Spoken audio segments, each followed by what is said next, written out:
Hey everyone, and welcome to Geeksvana Live and this Q&A on the recent changes confirmed by the UK CAA, including the publication of a shiny new drone code. Over the past couple of weeks, we've been releasing some short videos, fairly short, some of them anyway, on specific areas of the changes, focused on providing you with the facts that you need to be able to understand, to then, of course, make your own choices based on that.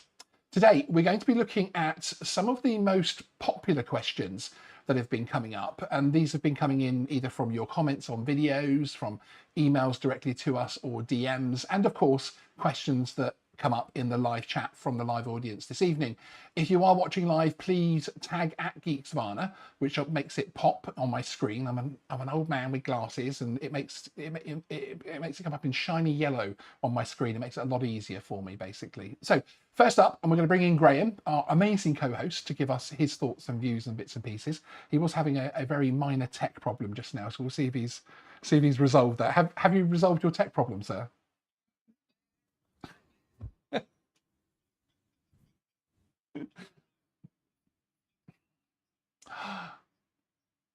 Do you have the chat up now? There you go. You feel connected to the audience. Yes. Yes. Thank you everyone for joining us. Really great to see so many members in the chat as well. Hope you're all extremely well. So yes, so we need to have a little quick. Hear me apparently. There you go. They can now. Excellent. Thank you. And they're having to go on my shirt. It's not a Jackson Pollock, but it might rhyme with the second word. What's wrong with this shirt? What is possibly wrong with this shirt? Huh? Come on now. I was keeping Graham to myself then. Michaela saying, Graham, Sean, why does Graham look like he's channeling a dinner lady? Oh, what? Oh, what? Oh, that hurts, Michaela. That really hurts. That is a. Do you want custard with that? Oh, very good, sir. Right. Now we're going to come on to some pre-asked questions, and we're going to answer questions in the chat. I can see them coming in already, which we'll come to in just a moment.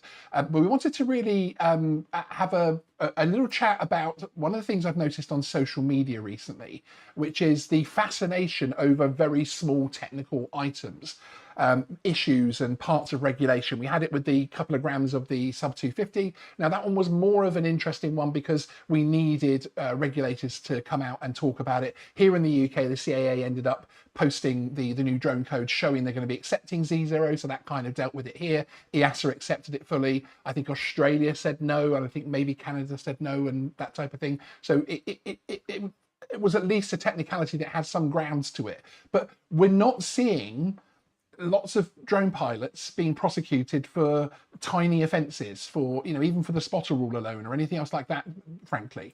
And for me, if you remove remote ID, what's coming is actually a deregulation, if anything, because most of what you can do now, in fact, nearly all of what you can do now, you can still do. But there's a whole sort of ocean of new possibilities opened up on the recreational side and the commercial side in the open category. Yep. And I still maintain that the most significant milestone that's coming down the road, enforcement-wise, will be the PCNs, the penalty charge notices, as and when they get through the administration issues that they're facing at the moment. So I think it's a fascination. I understand it's a fascination, but don't get weighed down by the social media fascination on that side of things, because it's just not happening, is it? Enforcement is a generally a reasonable thing. Yeah, it's certainly been light touch. The things we've seen have been people really pushing the boundaries, haven't they? Yes. And those people have quite rightly, you know, felt the force of the law. But yeah, I mean, we know that there are people out there flying beyond visual line of sight on a regular basis, flying heavier drones, all of those things. But we don't see those coming to court or you know, even seeing them in the group saying, "I've had my collar felt," or somebody's talked to me about it. Exactly. John Burns, one question he's asked is, will we still be allowed to use the follow me mode? Yes, absolutely. And you'll still have that 50-meter BV loss with follow me mode as well. For anybody that doesn't know, under the drone code, you can fly up to 50 meters away without keeping continuous without keeping the drone within VLOS, so it could be flying behind you, following you, etc. If it's in specifically within a follow me mode on the drone, so that's quite a useful one. But yes, that isn't going away. Nub is asking, should I have a spotter if I'm flying FPV using a phone or tablet? Now, I know what you mean by FPV. You mean an FPV quad, because obviously FPV is first-person view. So essentially flying it in a format, if I was going to fly my Avata and I had the phone on top of the controller, kind of like how you fly a camera drone. Now, there's sort of two sides to that. Technically, under the law and under the rules, as it were, I would say that you are making yourself similar to a camera drone flyer, from the point of view that a spotter won't automatically be needed. The only caveat I would personally give to that is Article 241. So if you're flying a 5-inch quad at 80 miles an hour round at chest height, and you're doing that with the screen and thing, etc., without a spotter, then you have to sort of assess that from that point of view as to whether that's completely safe or not. But that's only on the general side of Article 241. But in terms of the actual rule of the spotter, I would say that's similar to a camera drone, wouldn't you? Yeah, I mean, it is one of those things, and it really is an understanding of what the FPV is. An FPV, in the sense the CAA mean it, is just looking down yes at that device the time. He means FPV from the point of view, I believe anyway, Nub, not looking up. Correct me if I'm wrong, but it's actually the FPV quad, then you flying it like a camera drone rather than just saying I'm flying using a phone or tablet. If you're flying a quad like a camera drone, flying any quad like a camera drone, and are able to look up, see the airspace, see the drone, see the people underneath, all the rest of it, that's fine. For instance, pro flyers who fly drones like the Inspire series with the FPV camera and the separate camera, if they're flying something and they need to get a particular shot or follow something or pick a horizon, etc., they will have two operators. They'll have someone operating the camera who can focus on that, and then the pilot will use the FPV camera at the front and be watching the airspace and doing all the drone piloty things. So it's such an assessment, and it's one of those things where it's not a right, you need one or you don't need one, because you can change into needing one technically very, very quickly. And it comes down as well to the environment. Yeah, it's risk assessment of the environment. So I go into London quite regularly with a colleague who will be flying a mini drone, camera drone. It's not FPV, is it? He can look up, but he doesn't, because he's concentrating on getting the images. So he'll look up occasionally, but generally speaking, it's me with my eyes on the drone. Yes. I suspect there's a lot of people would do that same job without a me there, without a spotter there. But we're doing it right, because a large percentage of the time he's concentrating on the image he's getting, lining it up, making sure he's got overlap between images. So that's where you draw the line, is where the risk assessment you do tells you to draw the line. Exactly. Sure. I still love it that the chat has got people debating the shirt. I love that. I pray this channel never changes. It's become a distraction. I'll take it off. Welcome to Geeksvana After Dark, as we switch to members mode now, members only mode. Naked Thursday. It's not only fans, it's only props. Paul Yates, can you explain mats?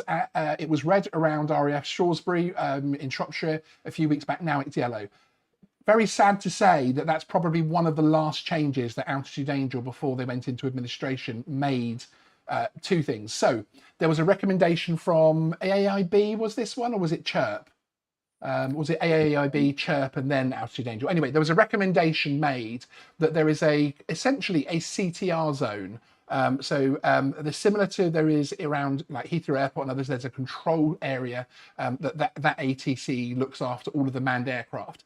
Normally on Drone Assist, when you've turned off the upper airspace because you don't need them, you don't have that switched on because they don't need to know that you're flying there, basically. It's for manned aircraft. With the military side of things, the RAF, because of a few things that have happened, it was actually recommended that it should be shown, the military version, the maps, should be shown on the maps. Initially, when it went on, it was red.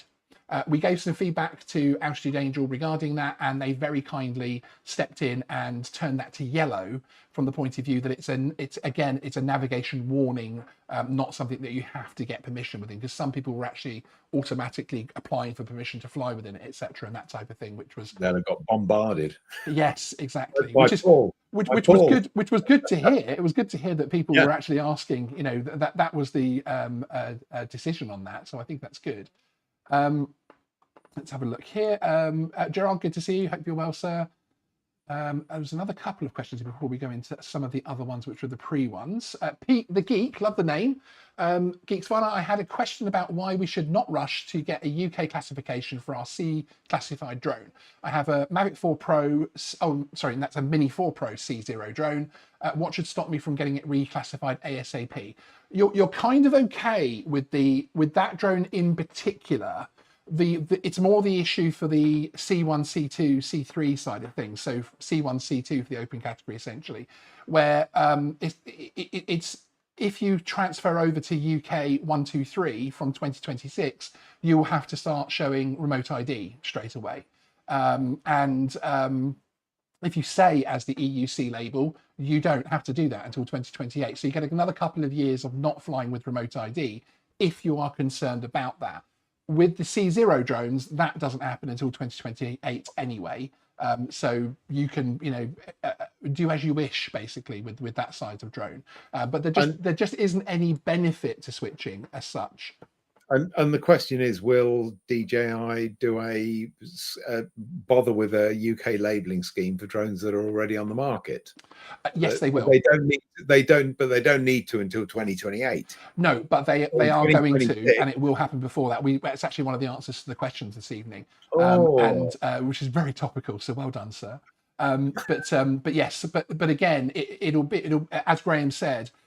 We don't know, and I don't want to take too much of the question away from one of the questions, but we don't know where that's going to sit from the point of view of which ones they'll choose. When C labels came out, they went all the way back to the Air 2S, which I thought was really good of them, and really, that was fantastic. Yep. But that is the whole of the EASA, the 24 member state, the EU, and a couple of other countries that are member states. So it's a big area. Will they do that for the UK, and will they go back as far as that? Certainly, I think current models, so Mini 5, Mavic 4, Air 3S, Avata 2, I think those will definitely get the UK labels. But it depends on, I suppose, whether or not they just want to go through that work. Now, it is going to be pretty similar, and the CAA are in deep discussions with DJI about this, and we've spoken to DJI and the CAA about this as well, and it does all seem to be moving in the right direction. But yeah, the very short version of that is particularly C1, C2, if you transfer over before 2028,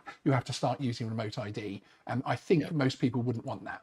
And in fact, I think Dan answered as well, which is very kind of him. And I saw another one there.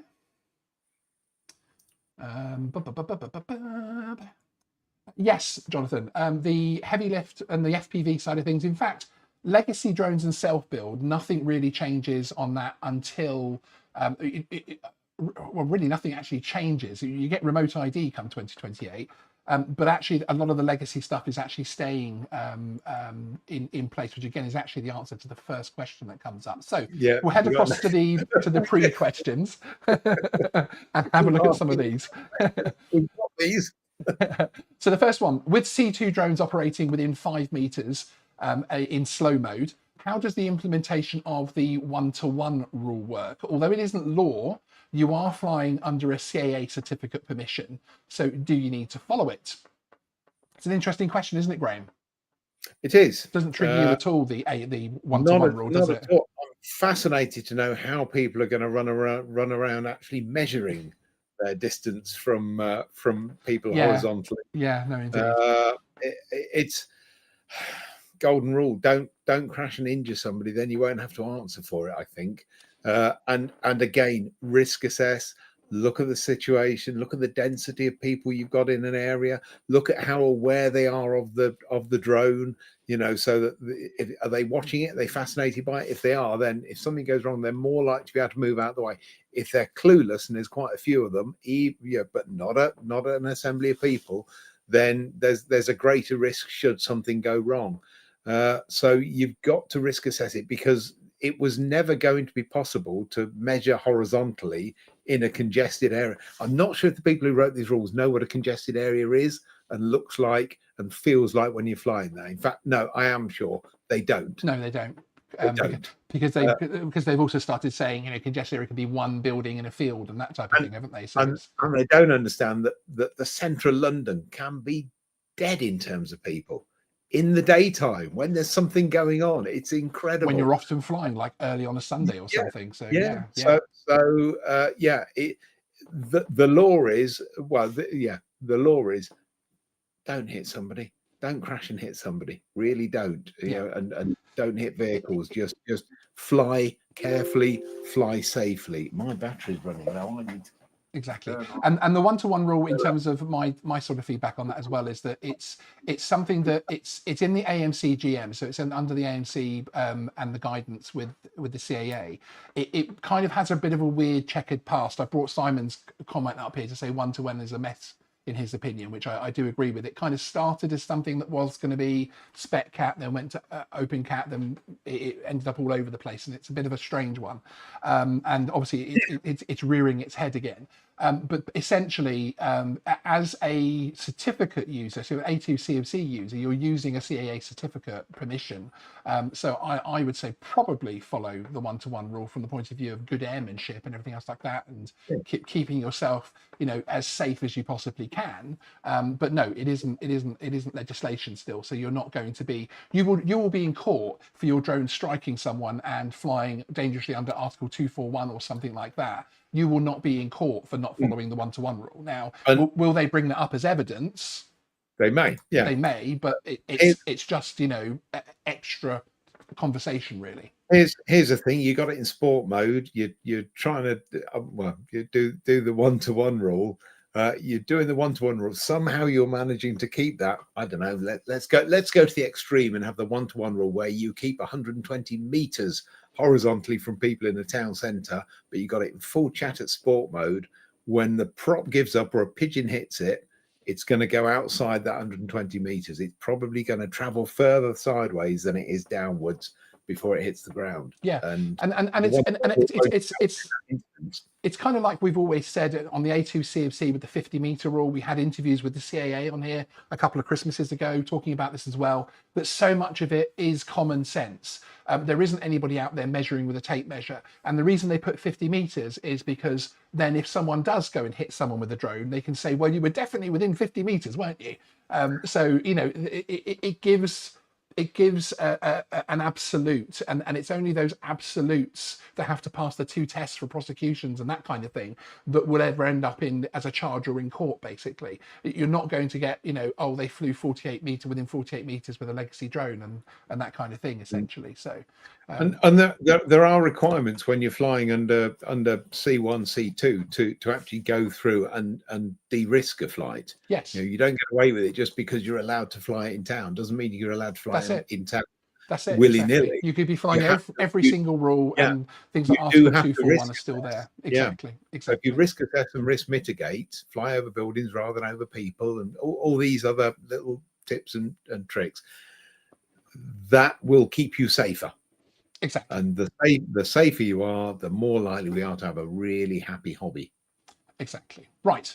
So next question from the pre-questions. What happens to my legacy drone next year? Is it useless without EU or UK labels? Yes, throw it in the bin. No. Bin it. No. Basically, everything's continuing. So if you have an A2 CofC and you fly, I don't know, whatever drone you're flying right now. Mavic 2 Pro. Yeah, and it doesn't, which obviously doesn't have a C label. Yeah. A very good drone, still a very good drone, still in a lot of use today. And you're flying with the 50-meter legacy style. That's going to continue. They're allowing that to continue, basically. Also, and this impacts the chat that was talking about C0 drones and that side of things, the sub 250-gram drones.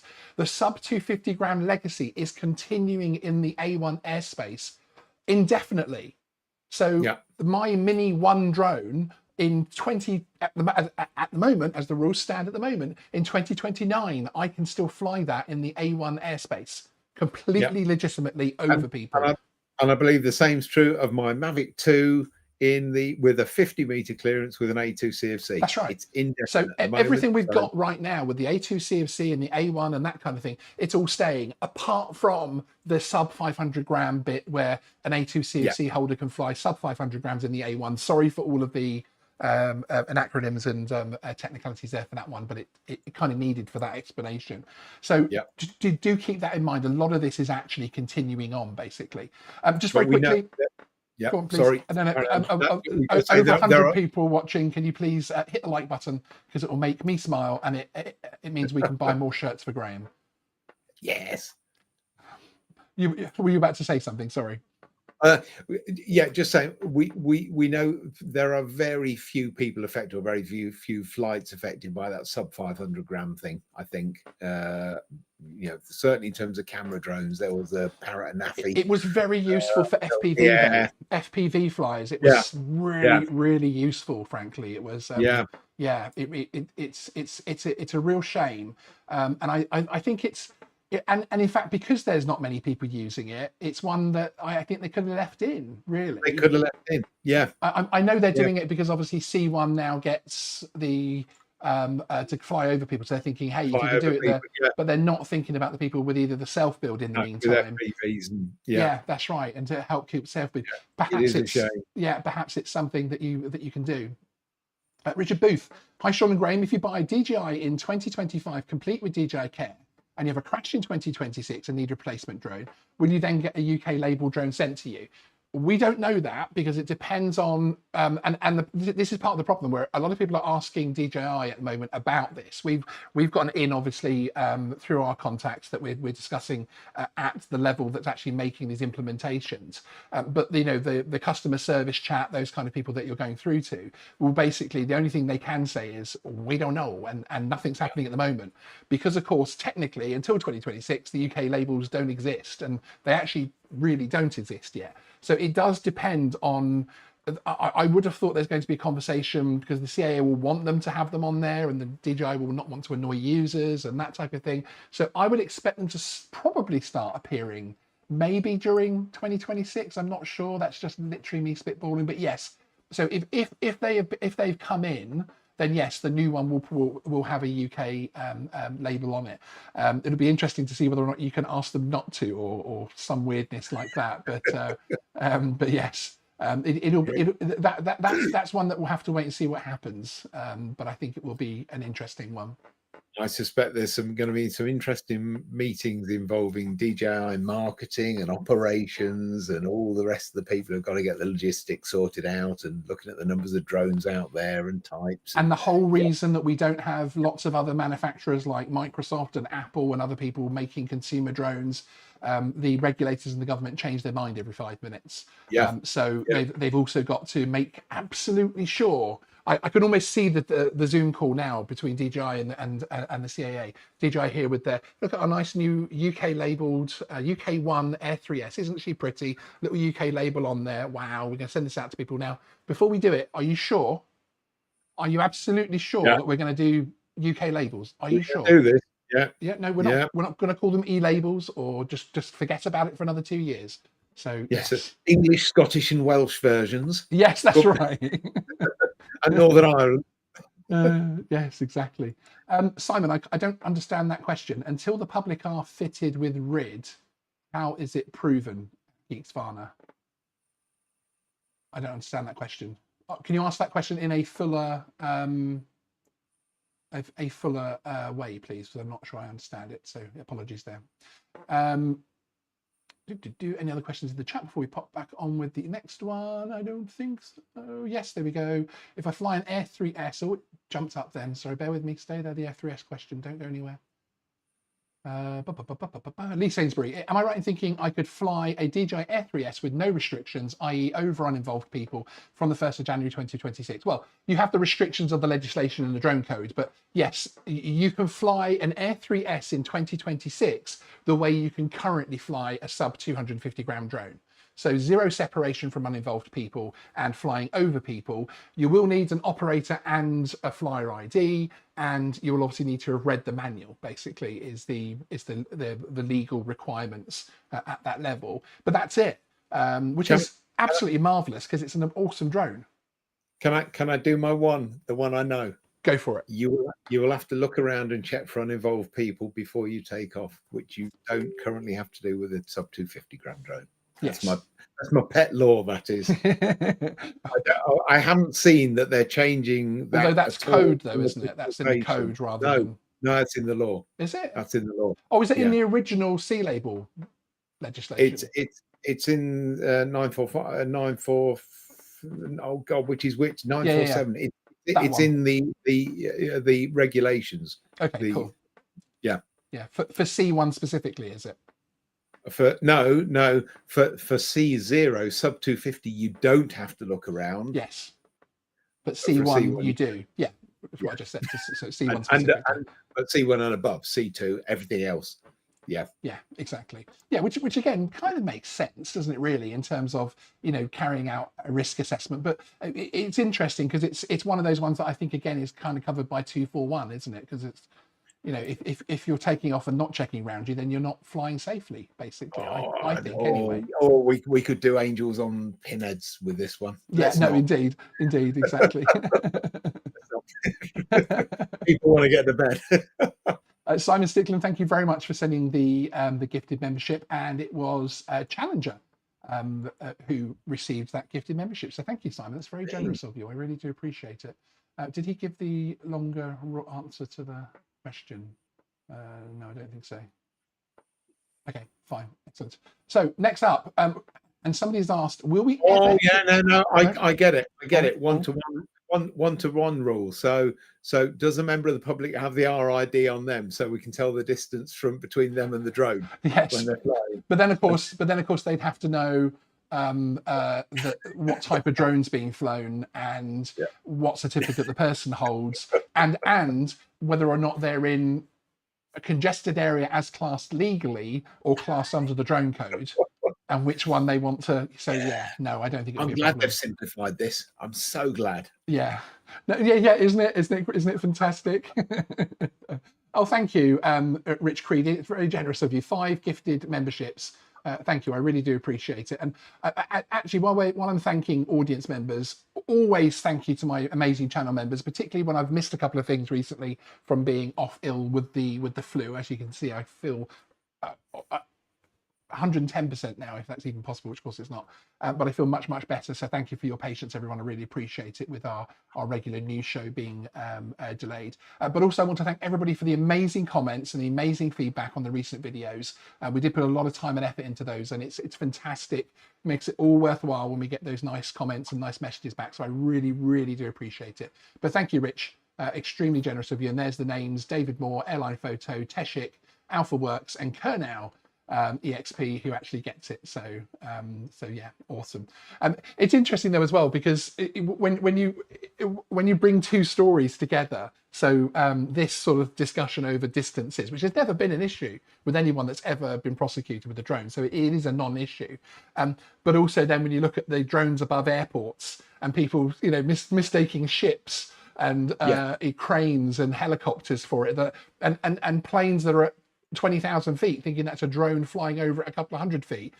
Judging distance, judging horizontal, vertical distance is really not the strong suit of most humans, basically. Yeah, particularly at night, of course. But and they've no idea how large. At least they'll have been on a plane. Yeah, but no, exactly. They've no idea how large the drone is to start with. No, exactly. In actual fact, all about drones. Good to see you. RID will be used to find people. It states distances, etc. will be used to monitor open cat stuff. You should have been at Drone Extra speaks to CAA lead on RID. Yeah, no, it won't be. First of all, the CAA don't handle enforcement. That's down to the police. And we're being told at the moment by HO and police that it doesn't actually, the current system doesn't actually reach the level of evidence required for prosecution. So it could be used, they could download the logs, etc., and be used in addition. In fact, this is actually one of the questions this evening, isn't it? So we'll skip that when we come to it. But in of itself, it cannot be used. And for instance, there have been warning letters, etc., being sent out in the States similarly by the FAA, who have found people through their open network. But there is a complication and a complexity to the way the information would be gathered and stored that means it isn't usable in of itself for just spitting fines out. Hybrid remote ID is a completely different thing, which we should certainly fear in the future, but that's not there basically. So, and I wasn't at DroneX because I was extremely ill, unfortunately, but there we go. So yes, so the next question is also actually around remote ID. You might expect that, as that was our video that was out yesterday. And a viewer has asked, will we ever hear your views on remote ID and Graham's? We've got the facts, which obviously they've appreciated getting, but your thoughts would be interesting too. I can see Graham shaking his head. We've actually got a video coming out next week with a lot of information about why the system is flawed and pretty actually useless in terms of its intended purpose. It's a good video. It has a lot of back and forth. It has a lot of commentary, it has a lot of conversation. We've got quotes in there from Home Office, we've got quotes in there from CAA and DFT about how the whole thing came about and how it just wasn't really what was required. And it was just really, as per in writing by DFT, it was kind of put into law because it was there and they didn't want to be seen as backing down on it, basically. So yeah. Yes, they can use the drone logs, exactly, but because the drone logs are at the level of evidence that's required, and if they're in your drone using remote ID, they'll just use the drone logs anyway. So yes, and again, how many of these issues have we seen? How many of all these problems have we seen that have resulted in lots of people being prosecuted? I've yet to see it. The big issue, as I said at the beginning of the show, is PCNs, penalty charge notices. Then you're going to start seeing things popping out left, right, and centre, frankly, in my opinion. But and at that point, we'll see what they are targeting. Yes, exactly. It'd be very, very, very interesting to see. Mr. and Mrs. Adventure joining us very late to the party. Good to see you. Hope you're well. And he's asking if it's felt the public will be able to use an app to find and hassle flyers. Yes, but and that is probably the single biggest issue with remote ID. But remember that at the moment it's not hybrid. So at the moment you have to be within the Wi-Fi, Bluetooth, however your phone is connecting, within that range with all the interference, everything else like that. And really, there is an argument. I can argue it both ways in terms of the argument of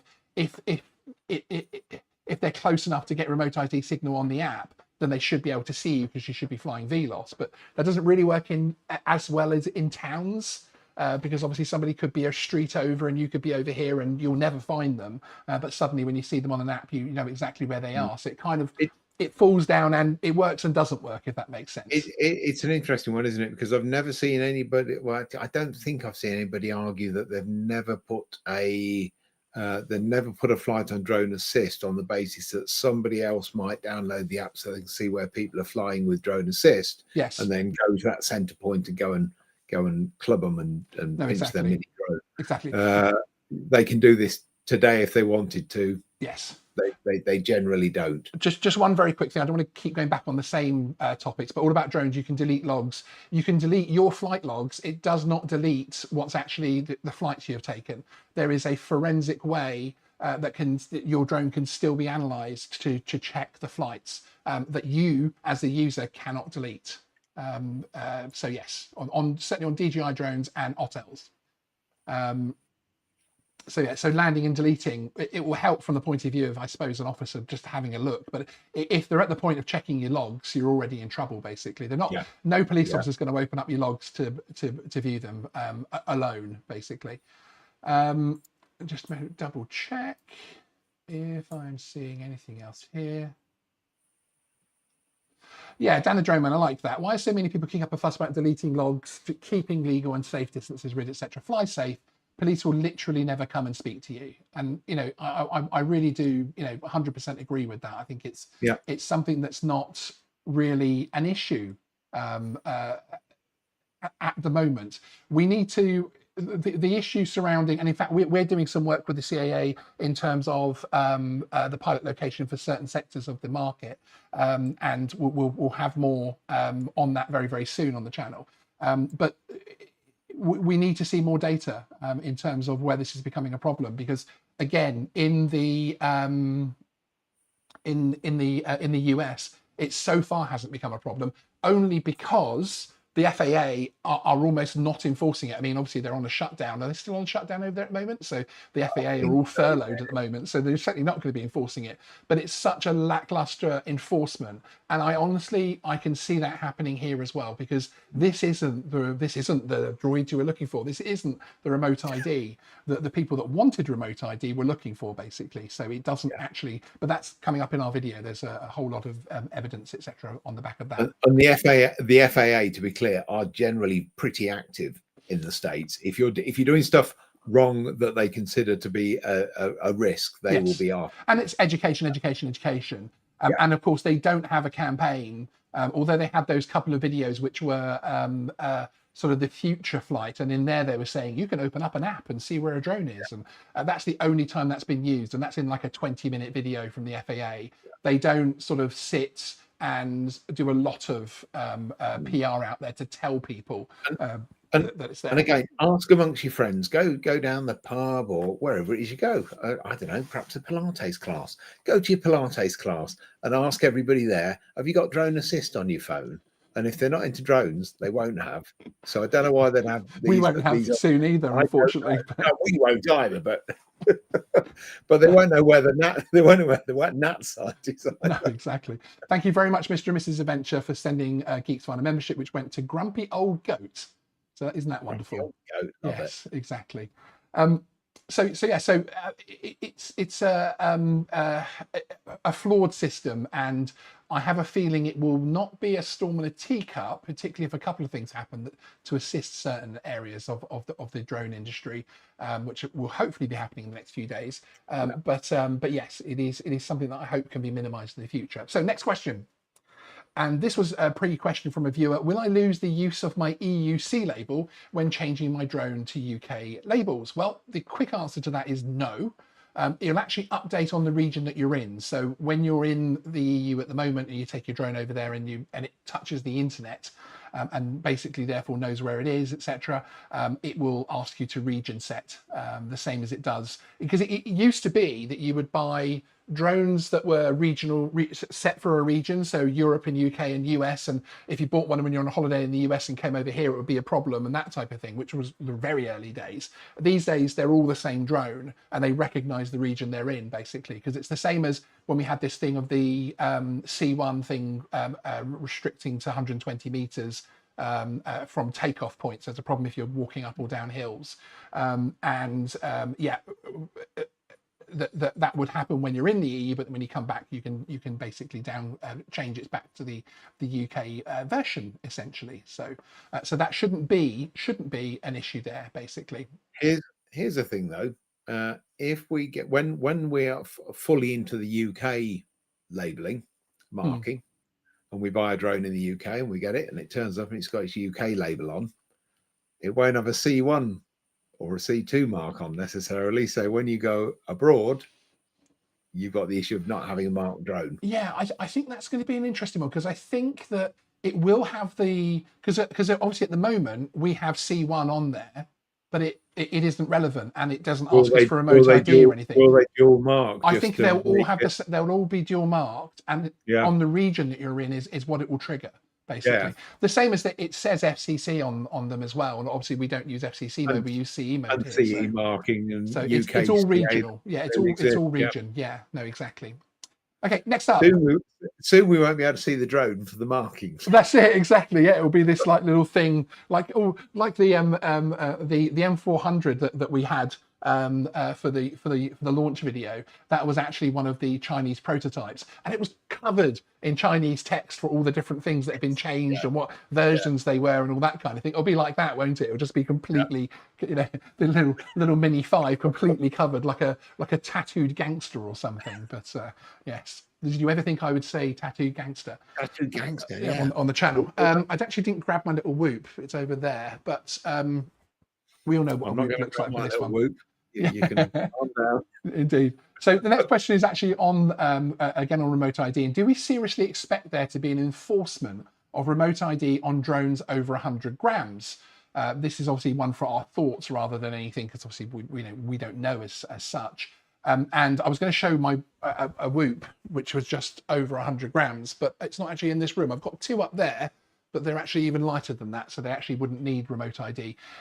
But it's an interesting one, isn't it? Because it's saying on anything over 100 grams. So obviously people are, in terms of their sub 250, etc., FPV drones that they're building in particular, which is where it's really going to impact. And also things like the Neo and the Hover Air Pro thing, selfie drone. Is it not a case of the snowball theory applies, in that if you're being an idiot with it, yeah, then it's something else they can. Another thing they're going to throw at you. Yeah. If you're not, they're not going to bother you.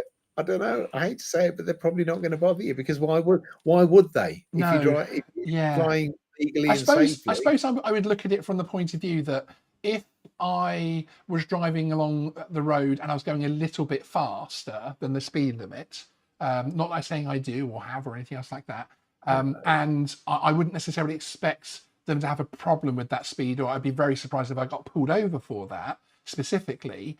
But if I then, smashed into an orphanage and it burst on fire, like on Family Guy cartoon, etc., then I would probably expect that they might have a close look at the car and have a look at the analytics and see the fact that I was speeding, and then it would be a problem. So I agree with Graham from that point of view, that the snowball thing that we love to use on this channel is probably there.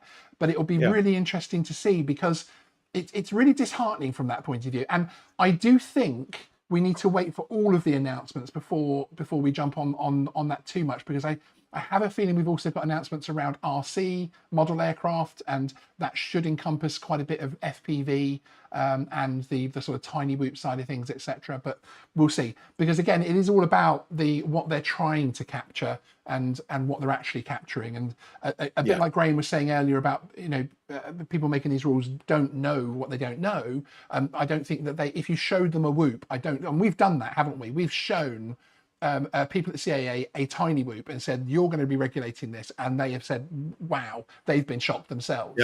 So it is definitely a lack of knowledge there as well, and I think it will be interesting to see how it shakes out, because it's so difficult, isn't it? Because you can't say they're not going to enforce it, and then of course they do. Someone with a tiny whoop gets prosecuted for flying. I mean, would that pass the two tests? Is it in the public interest to prosecute someone for nothing else? If they're not being idiots with it, no, I wouldn't have thought so. No. But then PCNs. No, exactly. They won't be prosecuted. They'll just give them a fine. Yeah, indeed. And actually, the next question is a really interesting one, the pre-question actually, which is, what is the real world risk to a pilot having their location publicly transmitted? And for this, you have to look at the US and the in terms of, and it hasn't been out, it's been out for a good while now, but we don't see it happening all the time.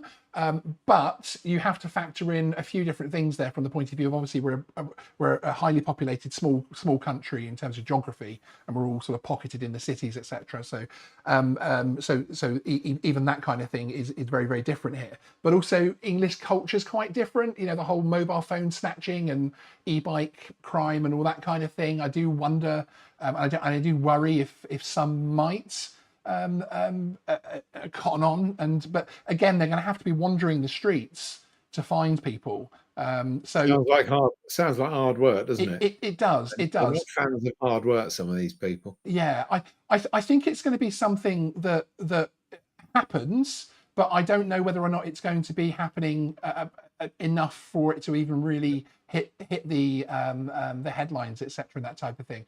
It isn't something that's required. But of course, being direct remote ID, I mean, we should almost be, it's an interesting one, because the way to have the pilot location disguised is to have hybrid remote ID, which can then work on a different level, encryption and that kind of thing, so only law enforcement, etc., can access the pilot location. But of course, we don't want that, because all of our flights are logged and recorded, and it's much more forensic and accurate and precise. With direct remote ID, we don't have that, so it's but of course it's therefore being direct remote ID. It's a very simple signal. All the Yeah. information is transmitted out to anybody that wants to capture it. Yeah, it is an issue, I think. If you look in the remote ID video that we put out yesterday, we've got a few seconds of the app tracking, because obviously we're testing the drone tag rider and a couple of products from them at the moment, and it's got one of our tests, the screen from one of our tests there showing drones being tracked, etc. It's also got one of their tests on the video as well, and it does show a lot of data. It shows the little line where your drone's been flying, etc. Obviously where it is around about now. So it's only a sporadic signal that comes out rather than constant, and of course it does show its origin point where the controller is. So it's a difficult one. In terms of the real world risk to a pilot having their location publicly transmitted, I think it's going to be interesting to see how much the checking of remote ID is publicized, and that is something that we have put forward to the CAA in terms of risk. That, of course, at the moment, all you really get from the CAA in terms of drones is warning drone users to fly responsibly. Nothing telling the public that actually that drone fly is probably legal, because it's quite open in terms of the drone regs here in this country at the moment. Nothing about, actually they could be doing something, they could be searching for a missing person, or it could be doing a survey just happens to be safety inspection of a bridge, or nothing positive. So I'm concerned about the fact that they only seem to put out the more negative enforcement comms a lot of the time, and that's the decision they've made. That's the decision they made. But I wouldn't want to see them going against the FAA, not publicising it, and suddenly publicising, hey, if you download this app, you can have a look at where that drone is. I think it will be interesting to see. That's the product I just mentioned, Jonathan. We've had that product for months, and also others of their modules and bits and pieces. And it's an expensive piece of kit. It costs over €1,000, and they are being careful who they sell it to. It is supposed to be for law enforcement, for security purposes and that kind of thing. There is a questionnaire if you want to just go along and buy one from them, and also get supported and get the network keys and everything else like that. And also Ken Herron's run some videos with it as well. He calls it, as Michaela said in the chat earlier, he calls it his drone friend finder. He's gone along and found drone pilots and surprised them. I have run tests, and as I've said to Graham on our and Simon actually on our chats, that we've been miles away, several miles away, and you can still see me on the rider flying my drone with a module on it. So it's that particular product a bit scary. I also mentioned that in my video as well, in terms of that's the bit that the authorities aren't talking about. But it is an expensive piece of equipment, so again, it's not likely to be in the hands of many people, frankly. So you have to wait and see. In the States, and again, this is in my remote ID video, so I don't want to go on about it too much now. There's whole networks of sensors from UAS Sentry, who have started off as a really small company making them in little plastic homemade boxes, to now highly professionally high quality products that will actually sniff out remote ID signals over 10-20 miles. And some cities have 5 or 6 of these covering an entire city, and they're recording everything. And they show all the records they get there with how high people are flying, how far from the controller and everything else like that. We could see those kind of products come here to the UK. Again, you've got to look at in terms of it isn't particularly useful in terms of enforcement, I've been told, but it's obviously going to be everyone's data being recorded, and there is obviously a risk of knowing someone flies at the same location every Friday. That does start to become an issue. But I think we need to see where this goes first, don't we? We need to see what happens, and to see how much it's publicised by the authorities, really. I'm a great one for not going around looking for problems where they just may not exist. I mean, I was out flying, doing some currency flying with my 3 Enterprise. There were a couple of guys who looked pretty. Well, they didn't look as aggressive as their dogs, and the dogs certainly. That's a great way to put it. Two of the biggest, fiercest dogs I've seen locally. And I like dogs. I've no problem with dogs at all, but these guys made me a little bit nervous. And the guys came past. They said, "Was that DJI?" Yeah. Oh, let's show them the picture, the usual chat, and off they went. But they wouldn't have needed any sort of yeah, equipment. I'm clipping that. I was in the field flying a drone. I'm clipping that. That's brilliant. Okay, next up. Is there any news on drone assist and something else to help? Well, we are expecting, as per conversations with former directors, etc., and administrators, CAA, everything else like that, we're expecting the service will continue for a short period to allow pilots to safely find alternatives should a buyer not be found quickly. I fear that a buyer won't be found too quickly. I really hope I'm wrong. I hope I'm putting a video out tomorrow saying drone assist has been bought by X company and it's staying forever, free of charge. I really hope that. Nice, wouldn't it? But I don't think it is. So we are developing a quick and easy to follow process to replace drone assist within your workflow, flying workflow. So that's coming up as a video in the next 10 days or so, which will include a bunch more downloads, free downloads for you to be able to basically form a new way of checking things so that you can be confident that you're flying in clear airspace. It's really simple. It's just a different way of doing things, basically, isn't it, Graham? It just you have to change the way you look at it, essentially. Yeah, you may have to do a little bit the night before, a little bit more the night before, or it depends. And to a certain extent, it depends on your phone or what devices you've got and how easy to use they are out in the field. Ali and Marie and friends, this is a really great question, actually. Thank you for asking this, because this is one that's been popping up in the comments to our Mini 5 overweight video, but not one that I've been able to answer at the time. So will we be able to put add-ons on current C0 sub 250 gram drones and still fly if over 250 within reason after January 2026? As far as legislation is concerned, no. Absolutely not. You are risking it in the same way you're risking driving at 33 and a 30 type thing. Where is the point? Where is the point they're going to prosecute you on it? Now, the difference between the issue that we've had in terms of the C0 Mini 5 Pro being manufactured slightly overweight is that is conforming to a product standard that the public are allowed to trust. So if you see a product standard, if you see a classification on a product, which is an approved one, which obviously from January is here as well, then you're allowed to say, that's a C0 drone, it's going to work. And they get that 3-4% variation in manufacturing. If you're adding things to make something overweight for whatever classification, whatever class it is, it won't be the weight, it'll be the class marker. But if you're adding weight that does push you over, then no. And technically, when you start to add things to a C label, a class marked drone, it's technically not a class marked drone anymore, because the class marked drone is supposed to be as is with the manufacturer. So for instance, you're not even supposed to put aftermarket props on there, so you shouldn't be using master air screw props, etc. I did a video on that actually 3.5 years ago. Crikey, I feel old. On that exact subject about not putting aftermarket props on your drone, in terms of the technicality.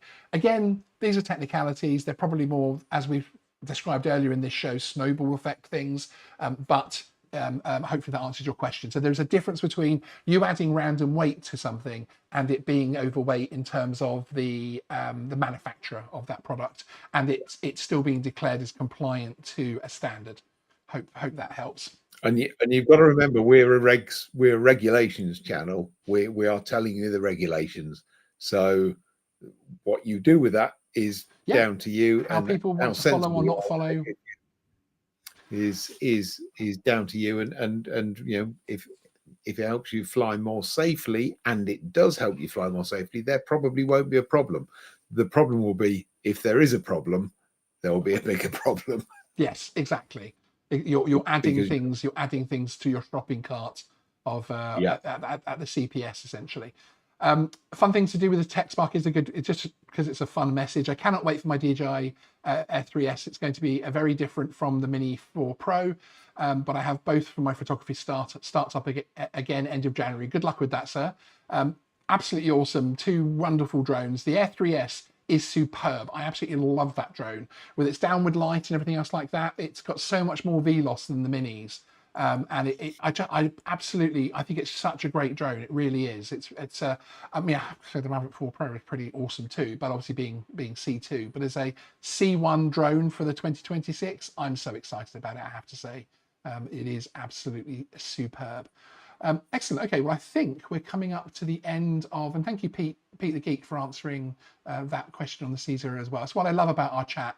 Sometimes if we do miss it, somebody else will answer as well, which is absolutely fantastic. I love this community. It sounds ludicrous, doesn't it? Because you can take your 249 gram drone, add a Cree LED to it and make it more visible. Yeah. Or little lightweight prop guards, even DJI prop guards. You know, you can add those on, but then you've got to stay 50 meter horizontally and fly it under A2 CFC. CFC, yeah. Which is because it is a shame, because that whole A2 CFC thing with the sub 500 gave you that. Would have given able you to add on and things like that. Maybe it's worth an email and a it's got to be, hasn't it? Throwing ourselves on the thingy. Oh, look at Simon asking a really good question. Simon, are you actually? Where's the hidden camera? Simon Stickland's got a hidden camera in here, I think. What happened to the member discount card? It's here, and this one's actually got your name on it. Look, Simon Stickland. How crazy is that? It's actually on my desk, the final version. It's coming very, very soon. We're actually relaunching our members, and in fact, the reason I say your Highness is I've got that on my next part of my topic, to also talk about the fact that we've got the entire relaunch of our membership happening next week, which I'm so excited about, and which is a host of discounts for channel members. And tomorrow we're actually announcing, keep an eye out on the community tab, because we're announcing our exciting new partnership with Heli Training. And that's actually going to be one of the first discounts announced to channel members.